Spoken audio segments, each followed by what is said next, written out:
I know we're getting into fall, and I probably should be focusing on getting back into knitting. I've seen this leftover gingham linen fabric on my shelf since I made the pants a few months back, and I couldn't help but feel the need to use it. I don't have a ton of fabric, but I do have the Rothwell top pattern from Stitch Witch Patterns, and I think that this is the perfect project to use for the scrap fabric. This is the soft wash gingham linen from Blackbird Fabrics in the color Artichoke Heart. But before we get into the pattern, I have some news that I have to break to you. It's really only probably important to me, but I just thought that you should know too. I bought a new sewing machine. This is the Singer 4432 heavy duty sewing machine, and so far I'm really enjoying it. I'm always looking for a good, sturdy sewing machine. It has everything that I need. I don't need any crazy stitches, I just need a straight stitch and a zigzag stitch, and I should be all good to go. So, welcome to the family. The reason why I had to get this was I was making a commission project on my old Janome sewing machine that I've had for 12 years, and the motor died. Trying to finish this project and decided to just bite the bullet and buy this sewing machine. I've had my eye on it for a while, and so far I'm really enjoying it. So long, Jan, you will be remembered. I don't have the heart to throw her away. Alright, elephant out of the room. We print off the first page because it has the gauge square, so it should be 2 inches by 2 inches to show the correct scale. So if your printer was nice to you and you got the correct measurements, it is then time to print off the rest of the pattern pages. I'm going to lay them flat, tape them together, and then cut out all the pattern pieces. I have a big thank you to all my subscribers, new and old. Thank you so much for watching my videos. If you're new to my channel, hello, I'm Brooke. I like to use this channel to document and share all of my creative projects. I like to share any knowledge that I have, as well as just show you the process of trying out new and different hobbies that I'm always eager to learn. So if that interests you, welcome to the channel. I think that is it, so it is time now to get into the pattern. I'll be making this top in a full bust version in a size 10, and here are my measurements. So this is the mock-up, this is what we're working with. I've cut out the seam allowance on this side so you can see the difference of how it's fitting once it will be fitted versus just how it's sitting right now. Because it's so wide on my shoulders that if I just take it in just a little bit from the center, it pulls this edge in a little bit more, and that already feels a lot better. And that's the purpose of making a mock-up. Once you cut into your actual fabric, these changes are a little bit harder to make, so it's nice to kind of figure this out before you cut into that stuff. I've made the modifications onto my pattern and now can cut it out of my fabric. Front bodice gets cut on fold, and I cut out 2 of the back bodice pieces mirrored. I use an old pillowcase as the lining and cut out the front bodice and 2 back bodice pieces out of it as well. Also cut out the ties out of the gingham.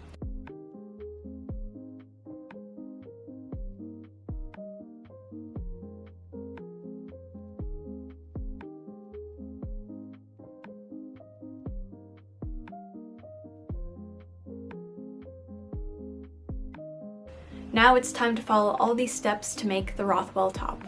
Step 1. Sew darts on the front bodice and bodice lining. Press the darts towards the center front. For the full bust version, I'm going to sew the armhole darts and press the darts towards the hem.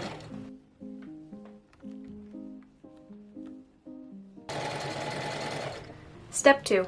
With right sides together, attach the front bodice to the back bodice together at the shoulder seams. Press the seams open. Repeat same step with bodice lining pieces. Stay stitch armholes and neckline.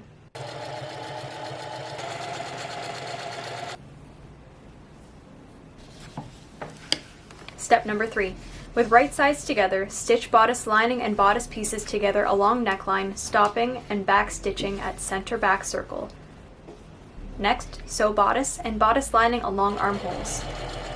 Trim neckline and armhole seam allowances to 1/4 inch.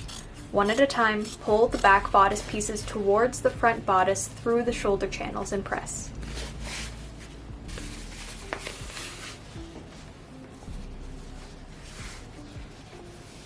So because I'm working with a linen and it does have a tendency to kind of crinkle up, I'm just going to do some regular top stitching just to give it a nice crisp edge so it will prevent it from shrinking and kind of morphing. I'm going to save the step once the top is fully put together. Step 4. Flip lining up, pin side seams together of the lining and bodice. Stitch side seams in one long seam along the bodice and lining.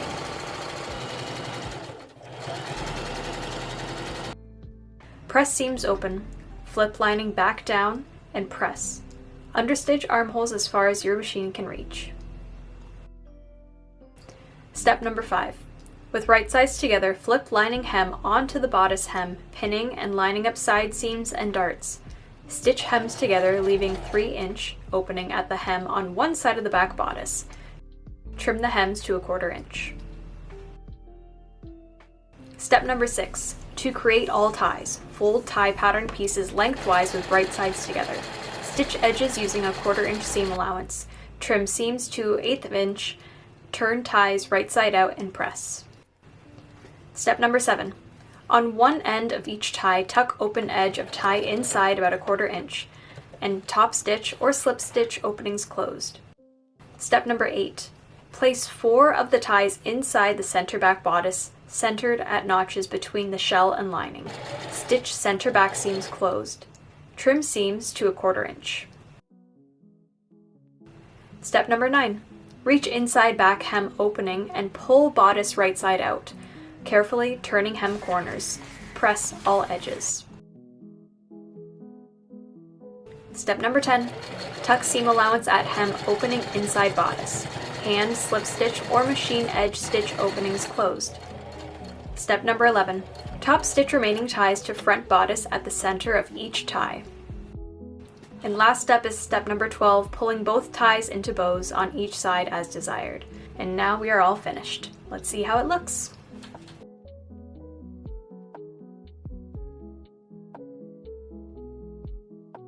Something about having a matching set just makes me so happy. Just like complete. So I love that these two work together so well, but I love that I can wear each piece on their own and just have them be the standout in whatever outfit I'm wearing. But this is just so nice. The pattern was super easy to make. Printing out the pattern, cutting it out, making a mock-up, sewing it, all happened within one day. And I'm now left with this top that I'm so happy with.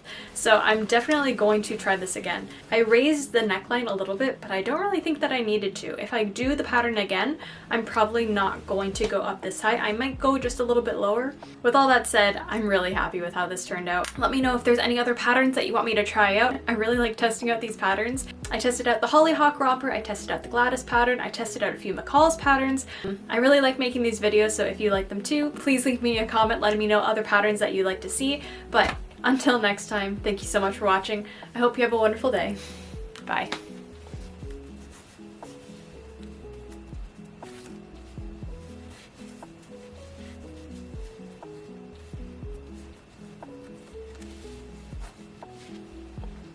So right before I started filming in here, I had my tripod set up and I had not yet connected the camera onto the tripod. I got a really bad kink in my back to the point where I couldn't do anything but go immediately roll it out. So I left my tripod alone standing and put my camera onto the table.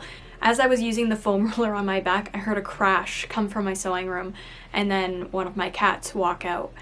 And in my head, I'm like, the crash wasn't bad enough that I should be fully alarmed. So I'm gonna keep rolling out my back because I was still not feeling well. And then when I walked in, I saw that my cat had obviously knocked my tripod over and it had fallen in the direction, and it had fallen in this direction. If my camera was on that tripod, it would have shattered the lens. And I'm just so glad that I don't have to replace my expensive camera after replacing my expensive sewing machine, so life is good.